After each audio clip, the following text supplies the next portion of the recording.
Sir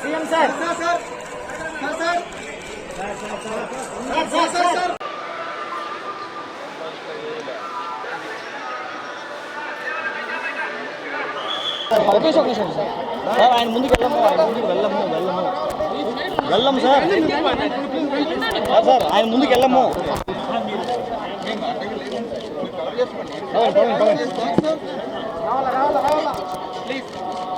please sir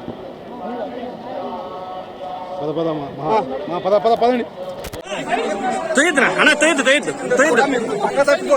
sir జరుగుకోండి sir వెనక్కి వస్తున్నా ఉన్నాను సార్ సార్ వెనక్కి వచ్చేస్తున్నాను సార్ వెళ్తున్నాను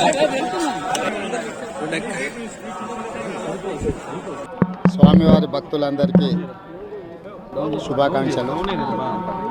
తెలంగాణ రాష్ట్ర ప్రభుత్వం ఏర్పడిన తర్వాత స్వామివారి దర్శనం చేసుకోవాలని ప్రయత్నం చేసిన ఎన్నికలు స్థానిక పరిపాలనలో కాస్త సమయం దొరకకపోవడం వల్ల ఈరోజు స్వామివారిని దర్శించుకున్నాం. రెండు రాష్ట్రాల సత్సంబంధాలు కొనసాగాలని, రెండు రాష్ట్రాల అభివృద్ధి పదం వైపు నడవాలని, ఆంధ్రప్రదేశ్లో ఏర్పడబోయే ప్రభుత్వము ఆ రాష్ట్ర ముఖ్యమంత్రితో తెలంగాణ ముఖ్యమంత్రిగా సత్సంబంధాలతో సమస్యలన్నిటిని కూడా పరిష్కరించుకొని కలిసికట్టుగా నడిచి రెండు రాష్ట్రాలు అభివృద్ధి పదం వైపు నడిపించే విధంగా ఒకరికి ఒకరు సహకరించుకొని ముందుకు వెళ్ళాలని ఆకాంక్షించను.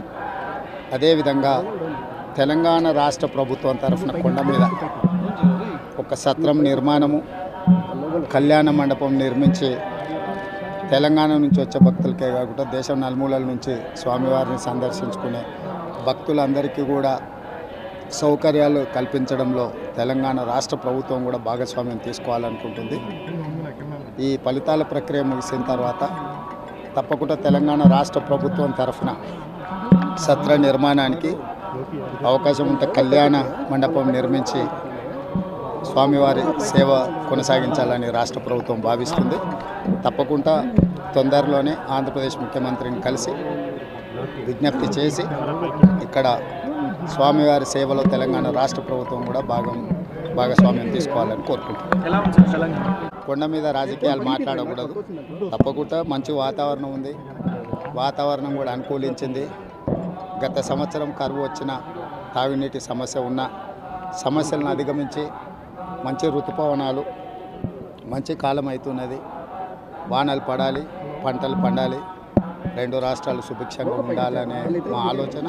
ప్రకృతి కూడా సహకరిస్తుంది. తప్పకుండా పాలకుల మనసులో ఎలాంటి స్వామివారు ఒక ఆలోచన కలిగించి తప్పకుండా ఆ ప్రాంత రైతులకు సహాయం చేసే విధంగా వానలు పడి పంటలు పండుతాయి. మా ప్రభుత్వ కార్యాచరణ కూడా ప్రధానంగా రైతాంగాన్ని ఆదుకొని దేశం యొక్క సంపదను పెంచాలనేది మా ఆలోచన. ఆ విధంగా ముందుకు సాగాలని